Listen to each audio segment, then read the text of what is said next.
দুর্বল ইকুয়েডরকে ট্রাইবেকারে হারিয়ে শক্তিশালী আর্জেন্টিনা কোপা আমেরিকার সেমিফাইনালে উঠেছে এবং আজকে বিশ্বসেরা খেলোয়াড় মেসি তিনি কিন্তু পেনাল্টি মিস করেছেন।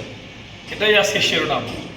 তো খুব সকালে ঘুম থেকে উঠে খেলা দেখতে বসেছিলাম।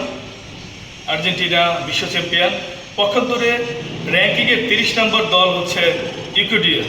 তো স্বাভাবিকভাবে আশা করেছিলাম যে 3-0 বা 4-0 করে জিতবে আর্জেন্টিনা, যেহেতু আর্জেন্টিনার বিশ্বমানের খেলোয়াড়রা রয়েছেন, বিশ্বসেরা মেসি সহ তাদের গোলরক্ষক দুর্দান্ত এমি মার্তিনেজ, ডিপল সহ আরও অনেক বড় বড় নামও রয়েছেন। তো সেখানে তারা কিন্তু কষ্টার্জিত জয় বলবো, এবং দুই দলের বল পজিশন অনেকটা সেম ছিল। কর্নার বলেন, বল মানে পাসিং বলেন, সবই মোটামুটি সেম ছিল। তো আর্জেন্টিনা সেভাবে ভালো খেলে জিততে পারেনি। তারপরও দিন শেষে কারা জেতে এটাই সবাই দেখে।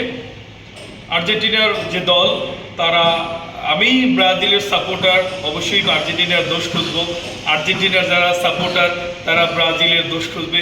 এটা নিয়ে মধুর বিতর্ক হবে। এই বিষয়গুলো কখনো কেউ গায়ে টেনে নেবেন না। দেখবেন 2022 বিশ্বকাপে আমরা বরিশালে যারা ব্রাজিল ফ্যান, বিশেষ করে আমরা কিন্তু বড় দলে র্যালি করেছিলাম। আর্জেন্টিনা কিন্তু প্রথম ওভাবে তাদের তো সমর্থকরা সবাই নেতা, কিন্তু আমাদের কিন্তু এটা না। আমরা কিন্তু সুশৃঙ্খলভাবে একটা র্যালি করেছিলাম। তারা কোয়ার্টার ফাইনাল ওঠার পরে তারপর একটি র্যালি করেছিল। তো আমরা ব্রাজিল সবসময় ঐক্যবদ্ধ আছি, এবং 7 তারিখে যে শক্তিশালী উরুগুয়ের সাথে আমাদের ম্যাচ, ইনশাল্লাহ সেখানেও আমরা জয়লাভ করব। আমাদের যদি মূল খেলোয়াড় ভিনিসিয়াস জুনিয়র তিনি কার সমস্যা খেলতে পারবেন না, কিন্তু এটা কোনো ব্যাপার না। তো আপনারা সবাই ভালো থাকবেন, খেলার সাথেই থাকবেন, মধুর বিতর্ক করব। ধন্যবাদ সবাইকে।